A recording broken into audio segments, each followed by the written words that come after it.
I've come to a harsh realization: Owen lacks responsibility and compassion. It's clear now that I have to take decisive action. I've decided to stay in this house with my parents, and Owen will need to leave. Since we got married, Owen has depended on me for everything. Despite my efforts, and the $4,000 I pay in monthly rent, he's now trying to force me out of my own home. This is my breaking point. 4 months. I've contemplated divorce, but Owen's selfishness and dismissive remarks have solidified my decision. I told him firmly, I will leave this house. Yes, but for now, you need to go. His response? A shrug and a flippant, fine, I'll be out tonight and back tomorrow. Just make sure you're gone by then. The nerve of him. Don't you even care to check what I might take with me? I asked. He replied without hesitation, don't touch my equipment. Do whatever you want with the rest of the stuff. His dismissive attitude left me stunned but also resolute. If he's giving me free rein to manage the household items, I might as well use the opportunity wisely. Perhaps it's time Owen faces the consequences of his choices. I've already started planning, if necessary. I'll hire a removal service to pack up everything I care about. Owen might finally learn what it's like to deal with the aftermath of his actions. Let me give you some context. I'm Erica, 31 years old, a graduate of a prestigious program, and a researcher at a well-known company. My career is stable, and I earn enough to afford a $4,000 a month apartment. On paper, my life seems ideal: a good job, a nice home, and a family. I have a husband, Owen, and a son, Sam. From the outside, it might look like I have it all. But appearances can be deceiving. That $4,000 rent is a significant strain on our budget, even with my decent salary. The real issue, however, is Owen's refusal to contribute meaningfully. At 32, he's still chasing a dream of becoming a musician. I once admired his ambition. In his early days, he performed at events and small venues, and his passion was inspiring. But that was years ago. The income he makes from part-time jobs is erratic, and his dream of making it big feels more like an illusion. Meanwhile, I've been left to shoulder all the responsibility. When I voice my concerns about the financial burden, Owen dismisses them. You sound like an old woman. He scoffs. I'm not complaining, I'm stating facts. I've been patient, supportive, and understanding, but my patience has run out. I've carried this marriage and this family long enough. Owen's refusal to change has forced me to make a choice. Divorce is no longer just an idea, it's the solution. I deserve a life where I'm not constantly worrying about rent or being belittled for speaking the truth. Sam and I deserve better. It's time to prioritize my well-being and let go of a relationship that only holds me back. When I was younger, I saw Owen's potential. He seemed full of promise, and I believed in his dreams. When I got pregnant, he promised to work hard for our future. I was 20 when we got married, and I thought he would let go of his music career to focus on building a life with us. At first, I felt guilty for questioning his choices. I didn't want him to feel like he had to abandon his dreams entirely. But after Sam was born, nothing changed. Owen kept chasing his music dreams, working part-time jobs, and acting as if he had no other obligations. I couldn't take it anymore. One day, I confronted him. How long do you plan to keep working part-time? You're almost 32. People your age are building careers. I have my own way of living, he replied, dismissively. Don't compare me to others.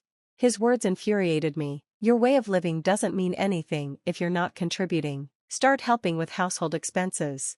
When I become famous, he shot back, I'll make up for the money I'm not earning now. Stop dreaming and face reality. I snapped. He had no answer. Eventually, he picked up another part-time job, but it wasn't enough. Despite everything, he kept talking about his dreams. You're being too noisy, he'd say. Times have changed. There are so many ways to succeed without signing with an agency. I'm making progress, even if it's slow. It's exhausting. His band broke up years ago, and the other members moved on. Some got married, others found steady jobs. Owen clings to the past. He calls giving up on dreams pathetic, but I see it differently. Sacrificing a dream to support your family is meaningful and responsible. Is that so wrong? When I was pregnant, Owen promised to work hard for our child. What he really meant was he'd keep working hard at his music career. I kept hoping he'd change, but now I see it's not going to happen. Did you buy expensive clothes again? I asked recently, frustrated. Looking good is important for my job, he replied. His job? His dream? His excuses? They're not enough anymore. It's time for me to move on. I'm ready to rebuild a life of stability and happiness for myself and my son, without Owen holding us back.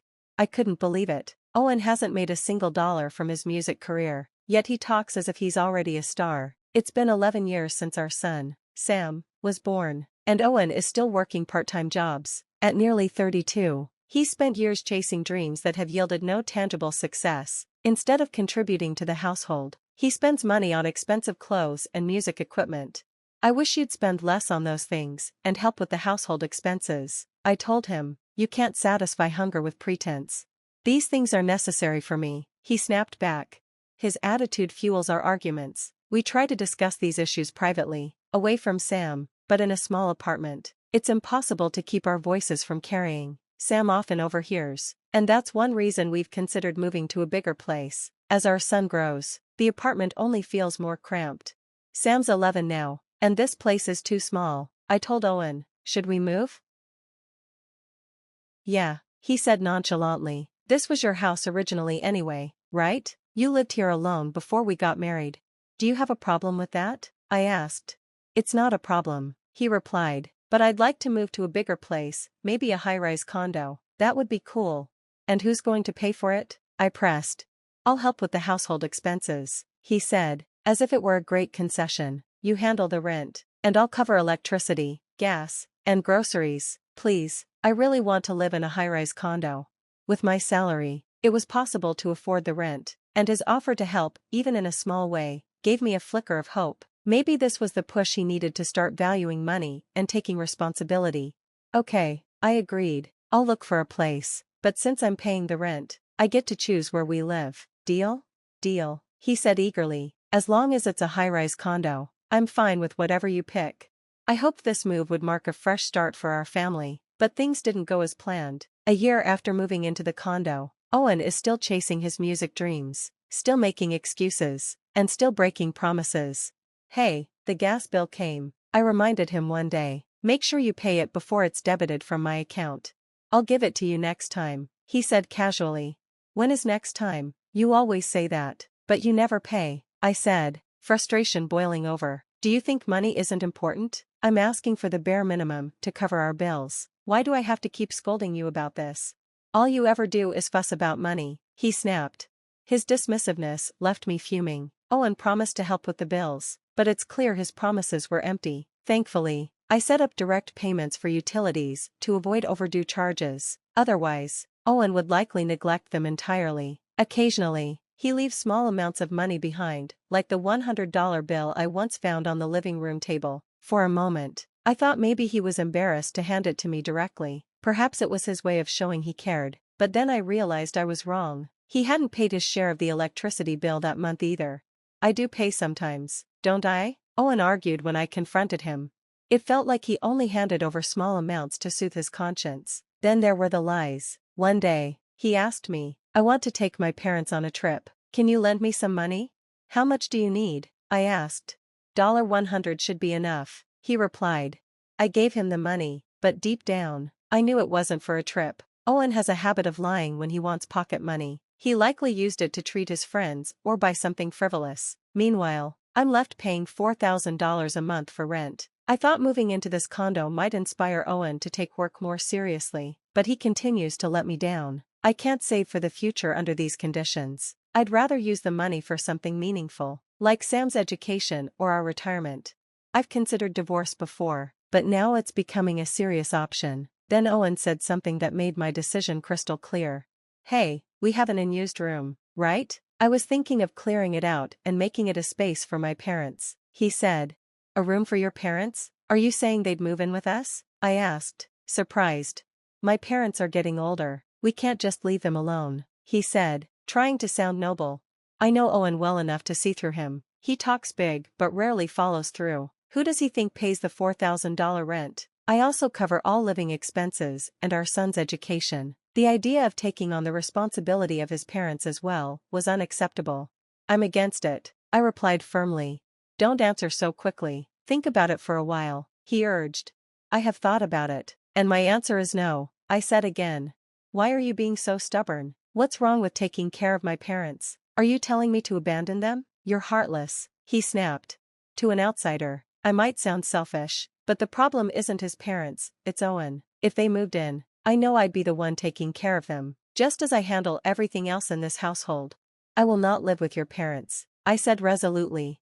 Owen glared at me. Fine, I'll live here with them. You need to leave.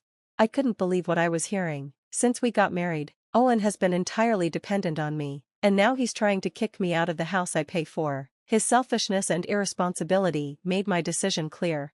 Fine, I said coldly. I'll leave. Good. Pack your things and get out quickly. I'll be back tomorrow evening. Make sure you're gone by then. Are you sure you don't want to check what I might take with me? I asked. Don't touch my equipment. Do whatever you want with the rest, he said before storming out. With Owen gone, a strange sense of freedom washed over me. As I stood there, my 15-year-old son, Sam, stepped out of his room. Mom, I'll help you pack. I'll go with you too, he said softly, trying to comfort me. His words broke my heart. Whenever Owen and I fought, Sam would quietly retreat to avoid the tension. As a parent, it crushed me to see my child feel like he had to tiptoe around us. Where should we start, Mom? He asked. Start with your own things, I said. I have something else to handle. I couldn't help but smile bitterly. Owen was about to get a little shock of his own. As I grabbed my phone and made a call, I prepared for the next step in our escape. Hello, I'm sorry for the last-minute request, but could you help us tomorrow? I asked. Once everything essential was packed, my son and I left for a business hotel to figure out our next move. It wasn't ideal, but it felt like the first step toward reclaiming our lives. That evening, as expected, Owen called. I placed my phone on the table, exchanged a glance with Sam, and answered. What's going on? Where are you? Owen's voice was loud and agitated. What do you mean? Is there a problem? I asked calmly.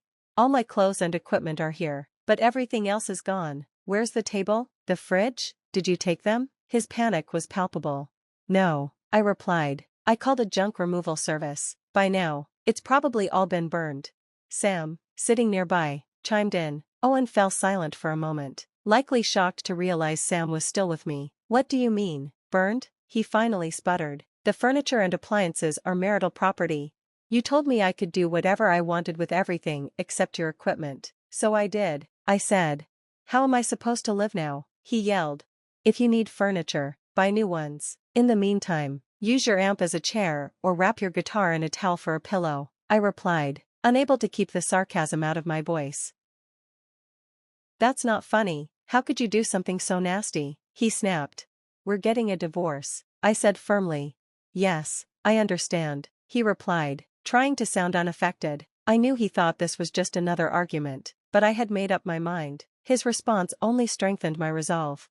Good, I said. We'll talk about the details later. Since you're planning to live in the house with your parents, I'll go to the real estate agent tomorrow to update the contract. Owen hesitated. If you change the contract to my name, the divorce will be final. Are you sure about this? He asked, his voice trembling. Yes, I said coldly, making it clear there was no turning back. His pride wouldn't let him backtrack, even though I could tell he regretted how far things had gone. A few days later, we went to the real estate office to finalize the condo arrangements. I ended my part of the contract with ease, but Owen hit a wall when he tried to transfer it to his name. What? The rent is $4,500? His face went pale. He had no idea how expensive it was, because he'd never asked. He assumed he could rely on his parents to help cover the cost, but their retirement income made that impossible. You've been paying this much every month? He asked in disbelief. Yes, I replied, and I've been covering everything else too, because you never contributed. I can't afford this, he admitted. Of course not, I said. You wouldn't even pass the screening.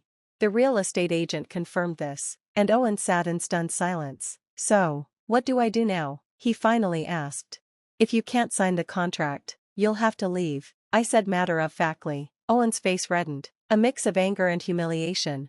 Reluctantly, he left the office, realizing he was completely out of his depth.